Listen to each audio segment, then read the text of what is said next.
보도였는데요. 해당 내용은 옵티머스 경영진의 구명로비 시나리오가 담긴 문건을 입수했다며 관련 내용을 보도했는데요. 이국전자들의 서류는 지난 5월 22일 경영진이 작성했다고 합니다. 보도에 따르면 문건은 어느 기관의 로비를 집중할 것인지, 시간을 어떻게 벌고 압수수색과 포렌식 등 수사에 어떻게 대비할지, 경영진 각자의 역할은 무엇인지 등 6가지 주제로 정리되는데요. 로비 대상은 금감원, 검찰, 법원 등으로 적혀있고, 적폐들이 아쉬워할 대목은 여권에 대한 인사는 없었다는 것입니다. 해당 보도에서는 구체적으로 인맥을 총동원해 금감원에서 최대한 시간을 벌 방법을 확보하는 게 최선인지 고민하고 즉시 실행에 옮겨야 한다. 금감원의 시간을 최대한 연장하기 위해 커버 시나리오를 가동하겠다 등이 적혀 있었습니다. 네, 청와대와 여당의 타격을 주기 위해 시작했던 수사가 막상 까보니 검찰인데요. 윤천영이 오늘은 짜장이 아닌 짬뽕을 먹지 않을까 생각하는데요. 당초 옵티머스와 라임, 이 사건들은 총선 전에 저희가 이미 다 알지 않았습니까? 라임 사건은 말 그대로 서프라임 모기지 사태와 비슷한 유형의 사건이고, 옵티머스는 채권 투자에 대한 사기, 즉 공기업에 투자한다고 해놓고 부동산에 투자를 해서 문제가 된 대표적인 사기 사건입니다. 이 둘은 유형 자체가 완전히 다르죠.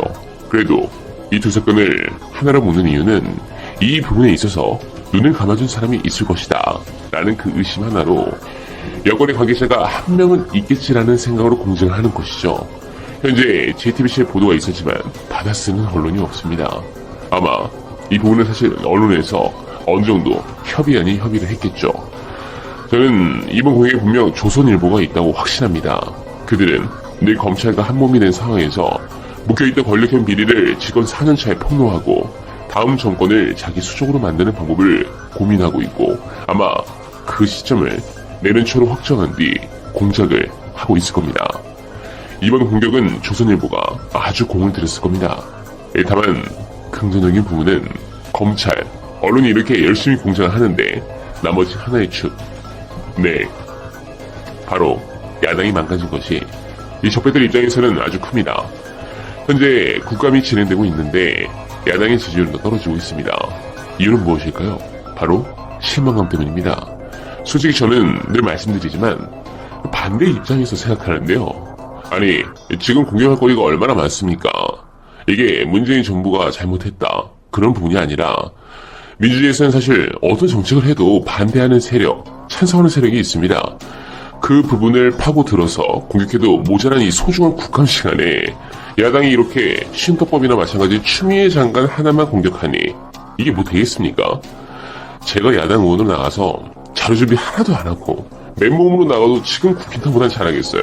아니, 예를 들면 통신비 지원, 이거 왜 이렇게 추진했냐 그러면서 장관 부르고 나아가 총리 부르고, 그렇게 하면 오히려 더 정치 무당층에겐 야당 잘하는군 이런 소리를 들었겠죠. 미당의 총선 1호 공약이 공공 와이파이 확대였는데 이 예산으로 2만원씩 통신비 지원하는 것을 하지 말고 했다면 더 좋았겠죠. 그리고 전세가 폭등한 건, 이건 솔직히 정부 잘못이 아닙니다. 그런데 부동산 문제를 다시 이슈화시켜서 주도권을 확보할 수 있는 루트로 활용할 수 있는데도 그들은 그냥 온리 추미애, 또 추미애. 참, 답답한 것이 아니라 솔직히 야당 복이 많다, 저 이 말 싫어하거든요. 그런데 인정하겠습니다. 야당 복 인정합니다. 그 바둑으로 따지면 딱 9급 정도 기량입니다. 한 수를 두고 다음 수를 생각하지 않는 기량 말이죠. 그러니까 바둑 고수인 문재인의 틈에 수익에 맨날 당하는 겁니다. 네, 이들이 지금 이렇게 하는 이유는 간단하게 자기들이 자리에서 집권하기보다는 오로지 하나, 실정을 통한 반사 이익을 얻으려는 건 그거 말고는 없습니다. 자기들도 합니다. 무능하다는 건. 이명박근혜 9년간 다 보여줬는데요. 그러면 혁신을 해서 고치고 또 고치고 그 김무성 어로처럼 노력을 해야지. 그 인생의 좋은 경험이라고 생각하라고 했죠. 뭐 방법이 없다고. 네, 뭐 그렇게 생각하기 바랍니다. 솔직히 이 정도인가 생각할 정도로 영원한 제휴 같았던 자신 보수의 시대가 끝내가고 있습니다. 붕괴의 조짐을 눈치챈 사람들은 있었을 테지만 이렇게 빠른 속도로 이렇게 무기력하게 몰락할지는 아무도 몰랐을 겁니다. 그러나 역사를 보면 빈틈없이 강고해보였던 지배 권력은 대개 그런 식으로 한순간에 와해적 최후를 맞았습니다. 매번 대윤 소윤 들이추는 윤석열 총장 역시 역사의 대용과 소윤이 한순간에 시각한 것을 검색조차 안 해본 것으로 생각하는데요. 2010년 이후 모든 선거에서 20대에서 40대 유권자층에서 국힘당은 단 한 번도 선거에서 이겨본 적이 없습니다. 특히 2017년 대선 때는 50대마저 이렇죠. 또한 대통령 다음 자리라는 서울시장 선거에서는 김문수를 공천하며 성시대 이후 우리 한반도에서 가장 요춘지인 한강전선을 포기할 정도로 당은 망가졌습니다. 정치는 단순합니다. 지지 기반을 넓히면 살고 좁히면 망합니다. 지난 30년간 연합을 한 정치 세력은 승리했고 분열한 세력은 패배했죠. 예외가 없었습니다. 그러나 이번에 당명도 미래통합당으로 연합을 했지만 패했죠.